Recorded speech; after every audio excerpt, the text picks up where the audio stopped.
Welcome back to the Morning Blend. One of the most stressful things for parents is thinking about how to pay for college. Today, a group that offers free consultations for busy families to help them avoid those costly mistakes when paying for college. Chad Harbeck and JW Hyndman are back with integrated college planning with a strategy that's imperative to your wealth. You want to know it. Hi, guys. Hi, how are you? Great to see you both. How are you guys? I feel like this should be just all Molly. She's about to deal with college, and she's got a lot of questions. I do. Right. But that's the way parents and grandparents and all those who are involved in helping a child reach their education goals feel, is they're always worried to make these sorts of mistakes. So when kids are in high school, when should they start thinking about college?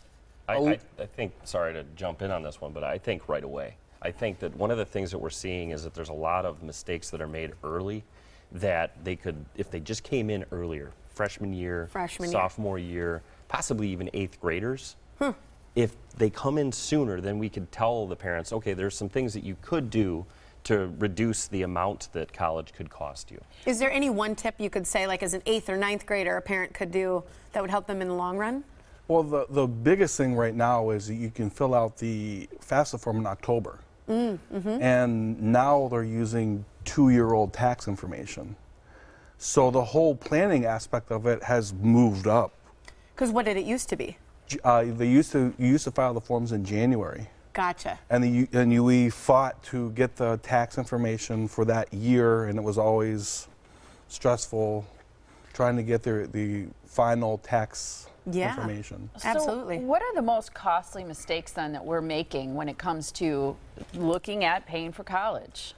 Well, from the financial aid aspect, if you're a senior and you're starting to think about filling out the FAFSA form in January, we're really behind the 8 ball. We've noticed a lot of the websites, since we can fill out the form in October, a lot of websites are saying, college websites are saying, you need to have your financial aid forms in by December 1st. Wow. Yeah.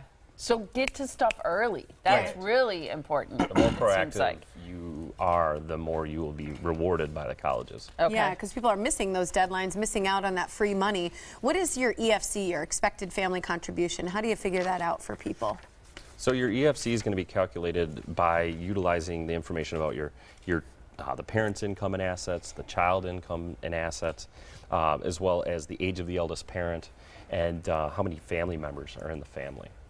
They take that all into consideration, and they have a magical formula, and it kicks out what your EFC would be. I think a lot of parents, like me, would be surprised to find out how high your EFC is. Like what they think your family contribution can and should be is probably a lot higher than what people think they can afford. Or lower, though. Sometimes people's EFC is lower than they would expect.